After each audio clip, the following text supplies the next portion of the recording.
Marc, est-ce que tu as un coach professionnel?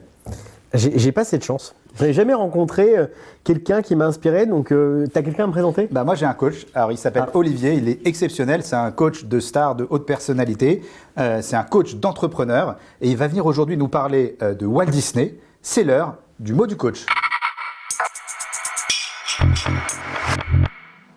Merci Vincent. Alors moi, comme tu l'as dit, je suis coach de dirigeants depuis une dizaine d'années.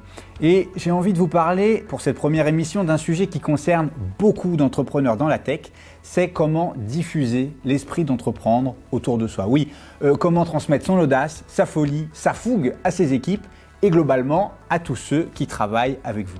Alors, pour les start-upers qui démarrent, c'est évidemment un point central.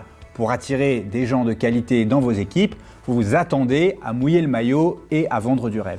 Mais même pour les entrepreneurs les plus accomplis, on observe que c'est jamais gagné. Et moi, j'entends de nombreux dirigeants me dire, en s'arrachant les cheveux, « J'en peux plus Olivier, j'ai l'impression d'être tout seul à me sentir vraiment concerné par l'aventure, ils vont me faire devenir chef. » Alors, j'ai beaucoup réfléchi à la question et mon conseil, c'est de travailler sa résilience et d'accepter en quelque sorte la situation parce que c'est frustrant, mais c'est normal. Oui, je pense que d'exiger des autres d'avoir un mindset d'entrepreneur est une erreur parce que justement, s'ils avaient un mindset d'entrepreneur, ils seraient entrepreneurs. Pour comprendre, on va faire un détour du côté du grand Walt. Alors qu'il était au sommet de sa gloire au début des années 1950, Walt Disney a eu une idée folle, faire construire un immense parc d'attractions à Anaheim en Californie, ce qui est l'équivalent de Brézoul-les-Pignons pour l'Amérique, autrement dit au milieu de nulle part, no offense pour les pignons. Et là, il a embauché un grand dessinateur pour réaliser les tout premiers schémas du parc. Et c'est ce type, Earl Greiman, qui témoigne dans un reportage que l'on va voir tout de suite. Over a lost weekend, Herb Ryman drew the first full-scale aerial schematic of Disneyland. Walt had unassailable confidence in his convictions. He believed in this thing. And when he looked at you, you've got to believe it too. He could convince you that this was going to be the greatest thing that ever happened. And then afterward, the hypnotic spell would wear off and you think, well, now, what if this fails? What if the people don't like it? What if it's too far away? What if they can't afford it? But anyway, that's Walt's problem. That's Walt's problem.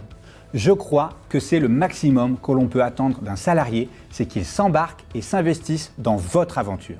On dit souvent aux jeunes entrepreneurs, si tu ne crois pas en ton projet, personne n'y croira. Fine. Mais moi, je vais aller encore plus loin et dire, même si tu crois dur comme fer dans ton projet, personne n'y croira jamais autant que toi. Arrête de lutter. Pour aller dans le concret, donner de la vision ne suffit pas selon moi. Je vous conseille vivement de décliner cette vision en KPI très précis qui deviendront des étoiles polaires pour chaque équipe et chaque personne de votre organisation. Et dans l'accomplissement de ces objectifs bien limités, donner un maximum d'autonomie, de moyens et essayer de favoriser l'entraide entre les gens. Pour résumer, être entrepreneur, ça ne se délègue pas. Il faut que les gens qui vous suivent se disent « ce type-là » ou cette fille-là va aller de toute façon au bout de son truc, que ce soit avec moi ou avec d'autres. Et si vous y arrivez, alors là, comme dit Vincent, vous êtes max.